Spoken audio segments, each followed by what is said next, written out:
Hello and welcome to the Fall 2023 Symposium for VoltServer Acts. I would like to start this presentation by introducing our technical directors Andre Costa, Zach Chofe, and Camilo Geraldo, and our team members Andrew Brown, Daniel Bradley, Wesley Hardesky, and Brian Pivoinski. VoltServer, our sponsoring company, is located in East Greenwich, Rhode Island. They are innovators in the field of fault-managed power systems with their digital electricity technology. This technology allows for affordable and safe power delivery over long distances and sees use in stadiums, resorts, airports, and other large venues, as well as in agriculture and other applications. VoltServer's groundbreaking digital electricity technology is a power delivery method that has continuous monitoring to ensure safety. It is also more affordable than traditional power delivery methods due to its classification as a limited power source.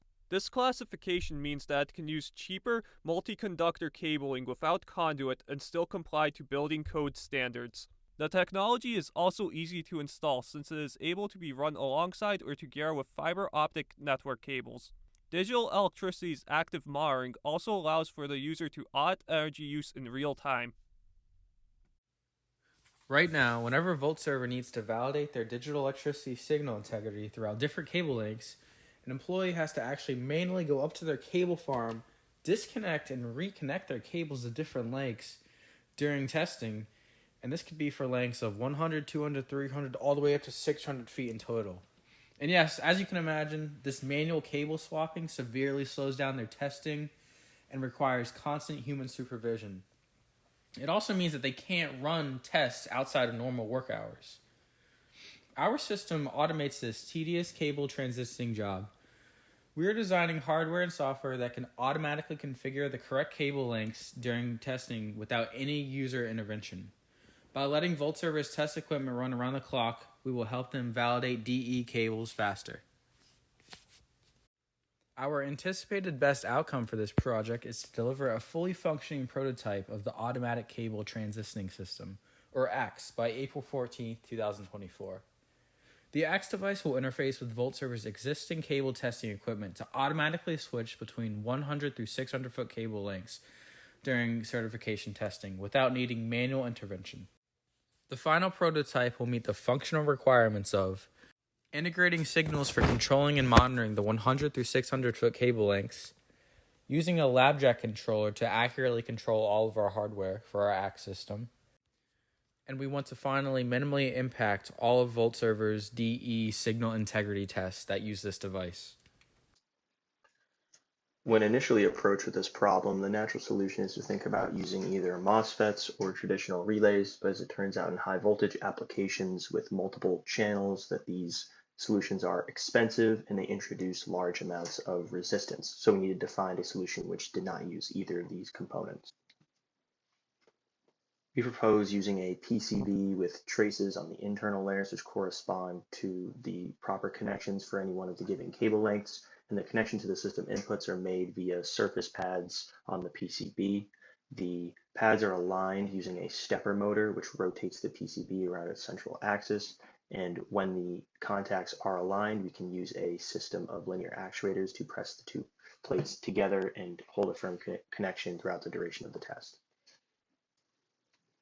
The main advantage of this design is that we have a system of actuators which can provide much more force than traditional relays. And as you can see from the graph here on the right, we have a plot of the force applied between the two plates and the overall system resistance.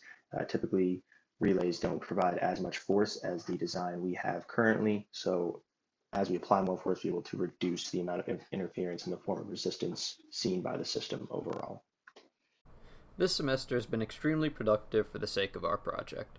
We began with basic research into different possible design options, and will be ending it with already several key technical steps taken on the path to realizing our final design. This includes the design of a multi-layer PCB, which will determine the configuration of cables being tested, the 3D design and printing of an assembly which will house our components, the realization of basic motor control via the LabJack, and the early drafts of the control scripts that the final product will use.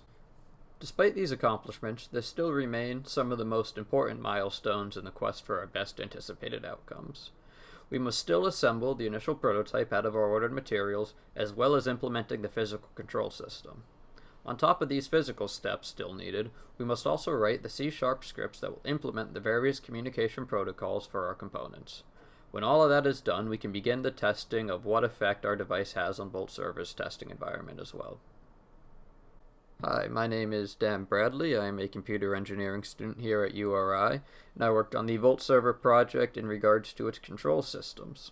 My responsibilities included ensuring that the control system was compatible with our design, writing control scripts, and researching individual components and what communication protocols they used.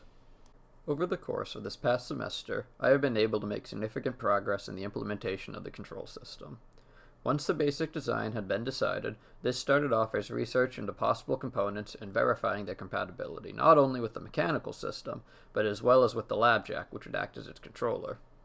Afterwards, we began contemplating how the labjack would actually communicate with the components, and realized that our initial labjack model was insufficient. This led us to purchasing another labjack better suited for our purposes. Lastly, we have also begun the writing of the C# scripts which will dictate the control flow of the final product. Hello, I'm Andrew Brown, and I'll be going over my individual technical contributions this semester, which mainly took place in producing the PCBs in use in our system. I am an electrical engineering major, and towards the beginning of the semester, I focused mostly on researching electrical contacts so we can reduce the amount of resistance introduced by the PCB, as well as beginning to design the PCBs in Altium, and finally starting some control circuitry for the linear actuators. The bulk of my work was done in Altium, designing the two PCBs pictured here. On the top is the main PCB, which connects all of the inputs of the system based on its orientation rotationally. Its design specifications were informed by that previously mentioned electrical contact research. Some of the specs are that we have 6-ounce copper cores on the internal layers with 8mm wide traces, as well as 8mm diameter circular pads covered in 3 microns of gold. All of these design decisions overall try to reduce the resistance seen by the signal going through the PCB. Additionally, I designed the smaller circuit board, which will be where the wires coming into the system are actually soldered to, and will be making contact with the main PCB during the testing. My goals for the spring include integrating the control circuitry for the stepper motor and the linear actuators, as well as helping assemble the prototype of the 3D printed components and PCB, as well as developing test methods to test how much resistance the system overall actually introduces. Hello, my name is Wesley Hardesky, and I'm an electrical engineering major with a mathematics minor. Most of my technical contributions to this project involve mechanical prototyping and design to bring our ACT system to life. Some of my key accomplishments in this project involve figuring out how we're going to make this design work in the first place. Yes, we have the idea of a rotating PCB, but how are we going to make it rotate and lift in the first place? And how are we going to keep it stable? There's so many questions, and after countless ideas and sketches, I finally used SolidWorks to create a detailed mechanical system that will do exactly what we need our ACT system to do. Eventually, I began 3D printing and prototyping parts for the next step of testing and verification. Now, I'd like to talk a little bit about our system assembly here. So, in green, you can see our main PCB, in which VoltServer's DE signal will pass through. And this PCB will rotate from this DC stepper motor at the bottom on a square shaft. Now, we chose the shaft to be square because we need the PCB to slide up and down the shaft to make its connections to the input terminals at the top. But we also need the PCB to rotate from the motor too. And the square shaft was the only way we can accomplish this. Now you can see the 4 linear actuators that are sitting right on top of the motor, and they connect to a plate that houses the PCB and keeps it stable. Now, once our motor is at its desired rotation and our linear actuators are active, our PCB will rise up to the input terminals, making a secure connection, and VoltServer's DE signal will pass through our ACTs at its desired cable length.